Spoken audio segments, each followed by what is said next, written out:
What's up, everybody, and welcome to week number 23 of the 2020 Photo Challenge. And if you're new to the channel or you're catching this for the first time, the 2020 Photo Challenge is a weekly assignment series throughout the year 2020 to help you become a better photographer.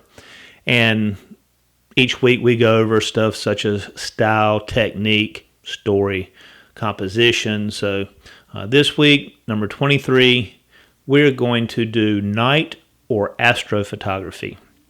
Now, night photography, I am looking for something in the sky, not a night scene, street photography type thing. We want something where you encapsulate the stars in the sky. Now, when you do this, you're going to have to expose for what you want to expose for. And when I say expose, I'm talking about set your shutter speed, your ISO, and your aperture accordingly. We just went over using a high ISO recently, and more than likely in most situations you will need a high ISO, especially if you want to capture the stars. Now, there are things to keep in mind. This coming week of this challenge, we're having a moon that is going from it's progressively growing to a full moon. The moon will be a great thing to capture, especially if it's one of your first times trying to do this type thing. Now, with the moon, what you'll need to do is expose for the moon. If you run a high ISO and a slow shutter speed with the moon, it's just going to be a very bright light. The moon is much brighter than what you would expect. So you'll need to expose for the moon. If you don't know how to do it properly, such as using a spot metering just on the moon's surface, then go into it and take a shot, look at what it comes out as, and adjust accordingly. You want to be able to see the shadows in the craters on the moon. Now, another thing is if you have a broad landscape that you can do, try to capture the stars in it. Now, this is going to be a high ISO, long exposure type thing. Now, with astrophotography, there's a rule in which if you don't want star trails, if you want the stars to be pinpoints of light, you have to adjust your shutter accordingly. And that's called the 500 rule. And basically what you're doing there is taking the focal length of your lens, divide it into 500, and that tells you the maximum number of seconds you can leave the shutter open without getting the star trail. If you want star trails, hey, run it much longer, and that way you'll get the stars to start trailing through. Just a few examples of some stuff here.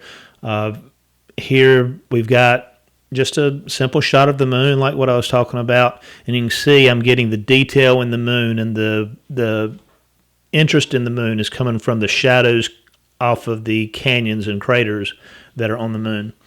Another is I was in Chicago a couple years ago, and I had a very bright white building, and I wanted to be able to see the stars in contrast with the dark sky to the bright white building here, and you can see I did it, and it was very difficult to do, but I had to work with highlights and shadows, and had to work with that one to make that one come through, but it came out exactly like I wanted.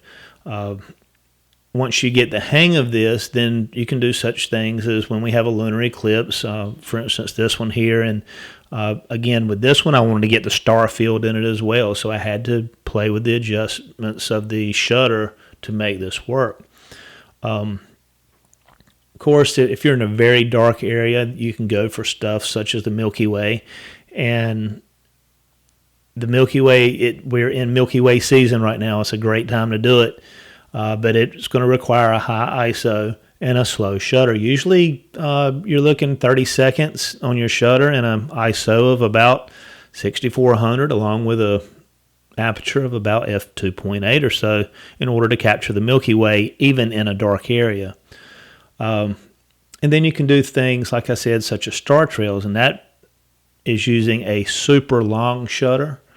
And I've got one here, and cumulative of the shutter speeds on this. I'm looking probably about 5 or 6 minutes worth of exposure to make this image properly. So actually more than that, I would imagine.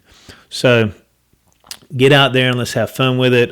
Again, if you're new to the channel, first time seeing this, please join our Facebook group at facebook.com/groups/2020 photo challenge, where each Monday we post a new assignment. And on that assignment, we post it to the top of the announcements.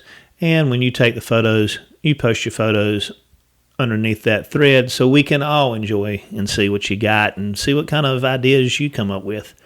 Also, if you use social media such as Twitter or Instagram, feel free to use the hashtag night or the hashtag actually, Astrophotography.